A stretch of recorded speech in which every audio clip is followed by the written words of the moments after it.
started today. For more information, call me at Ocala Aviation, 352-861-7484. Ocala's information station, 1370 WOCA. Ocala!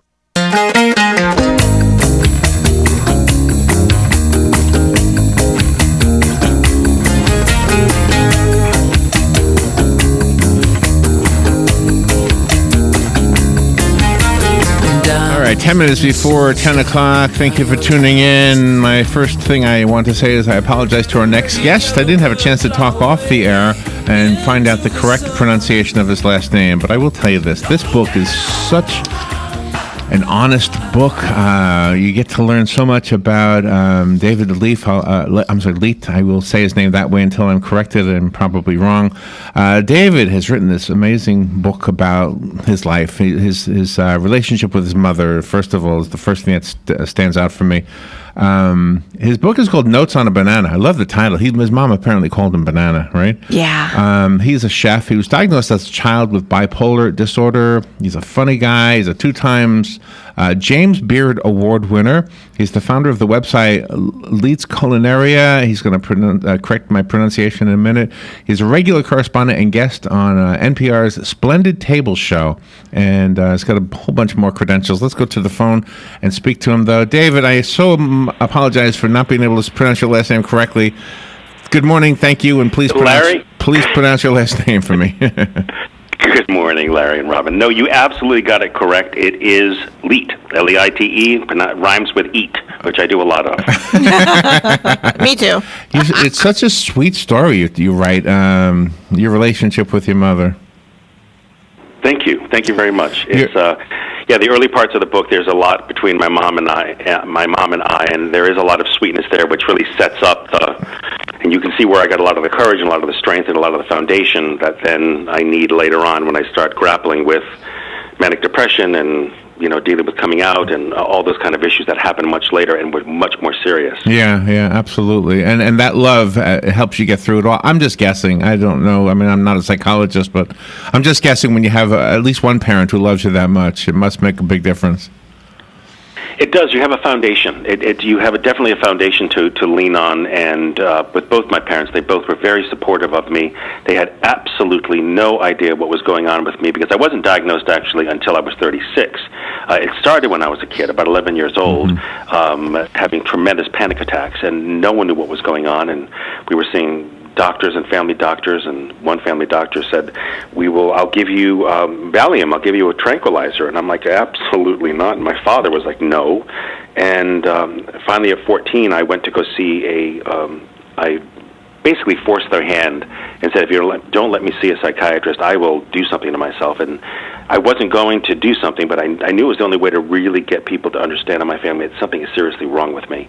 And even that doctor, who was extraordinarily good, psychologist, not a psychiatrist, he missed the diagnosis of manic depression because they didn't think kids could have manic depression. They thought it manifested later. Yeah. Did some people write it off as just part of the package when you are an artistic person? Absolutely. I got everything from, these are growing pains, and you're an artistic kid, you're a sensitive kid, you're an only child. Got all of that. And I tried to wear those things, like a coat. I tried to put them on and try those. But they just never fit. It never made sense to me because as I got older, these things were still happening to me. And it was getting more compounded as time went on. And life started getting more and more difficult. And I wasn't a kid anymore. It wasn't just what kids do. I wasn't just being moody. There was certainly something other than what people usually experience. That's what kind of set me off on my whole journey to find out what was wrong with me. It's awesome. The older people who read your book, who may have some similar experiences, will probably just say that, oh my gosh, that sounds like me. But the younger people who read your book, these are the ones who I think you will literally save. I really truly think that you, by being honest, and I think your honesty required some courage in order to do the book, I think younger people who read the book and see themselves in this will possibly not have to go through, or at least not as long as you had to go through it. I hope that's the case. That was part of the reason why I wrote the book, because it all began when I wrote a blog post on my website, Leite's Culinaria, and it was called Julia Child, Bipolar Disorder, and Julia Child, My Therapist. And it was about how I used to watch television as a kid, and this is in the book, and I would get this relief from whatever was dogging me, and we didn't have a name for it back then. And all of my friends and my partner, Alan, was saying, don't post this. I think it's a mistake. You're going to lose audience members, lose readership on the blog. And I said, no, I have to do this. I waited 2 years, and I finally did it. This groundswell and this incredible embracing of what I did, and people calling me brave and all that, which is fine. But it was people saying things like, maybe my husband has this. Maybe this is what's wrong with me. Oh, really? And it was a mother who wrote me. Yes, it was a mother who wrote me, though, who said, I wish my son could have read this before he killed himself. Oh. That's what clinched it for me. And I said, this is what I have to write, because I was going to write a book of fun essays, because I write with a lot of humor, and there's a lot of humor in this book. I want people to realize it's not one of those very dark, dingy books. There's a lot of humor in it, too. It's excellent. But the thing is, when I realized that I could maybe affect change in a family, just one family, that would be worth the struggle to write the book, and that's what I'm hoping happens. And even with kids too who are trying to come out, it's easier today than it was in the 70s to come out, but there are still a lot of kids who are being bullied and beaten, and killing themselves because they don't want to be bullied this way. If they can find some courage in this, I hope that happens.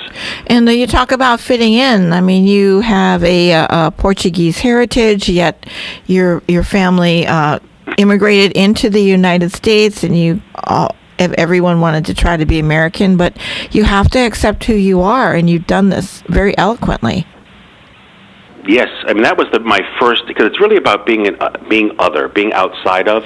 And when I was growing up, I didn't want to be Portuguese. I wanted to be blonde hair, blue eyed, and be adopted by Samantha Stevens and Darren Shields as a witch. I didn't want to be eating purple Portuguese, octopus stew, and I didn't want to eat salt cod. I wanted Velveeta and things like that. That's funny. So that was another one of the things I had to accept. I had to accept my heritage, which took me into my mid-30s, had to accept and understand that I was manic depressive, and had to accept my sexuality. And it's all about accepting myself and being who I am, having the courage to stand up and saying, this is me, and it's okay to be me.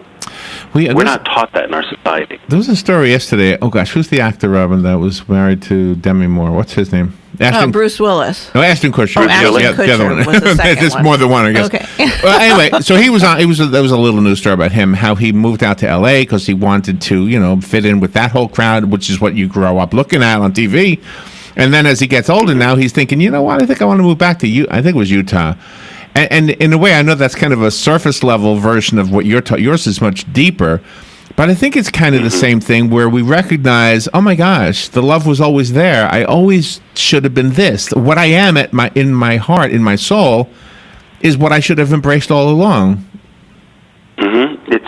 These journeys are always a journey out to get to the destination in. That's what a lot of these stories are about, and that's what this story is. It's the journey outward and all these different things I went through to really finally come back to that destination that's inside of myself. The time it takes to be a really good chef means that you must have been a good time organizer to write a book. Because writing books and being a chef, the two seem like they would collide as far as timing goes. Well, it's interesting. I'm not a chef. I'm a food writer, and but that's still. So I still had to divide my time between doing food writing and also writing on the book. And actually, too, there's a little bit of a connection with you folks down there in Gainesville, because I'm going to be a chef at the Taste of Greater Gainesville. I'm going to be one of the chefs. One of the judges. When are you going to be there? June 3rd. I'm going to be down there signing books, and cool. I will be down there at Taste of Greater Gainesville. So I did have to divide my time and organize my time between writing for food and also writing the book, and it was not easy, and the book actually did win out almost all the time. Wow. I want to make sure that tremendous. If it's possible, David, I'd love for you to be on to promote that event as we get closer to June. I have a copy of the book, Notes on a Banana. We've got only like 30 seconds. Let me offer it. If you want it, call me. You can have it. The rest of us have to go buy it. It's everywhere books are sold. David spells his last name Leite. David Lee, thank you so much for being on the air with us today. My pleasure. Thank you. All right, we will be right back. Broadcasting from the Paddock Mall Studios, this is WOCA, Ocala, Gainesville, The Villages, 1370 AM, 96.3 FM, The Source.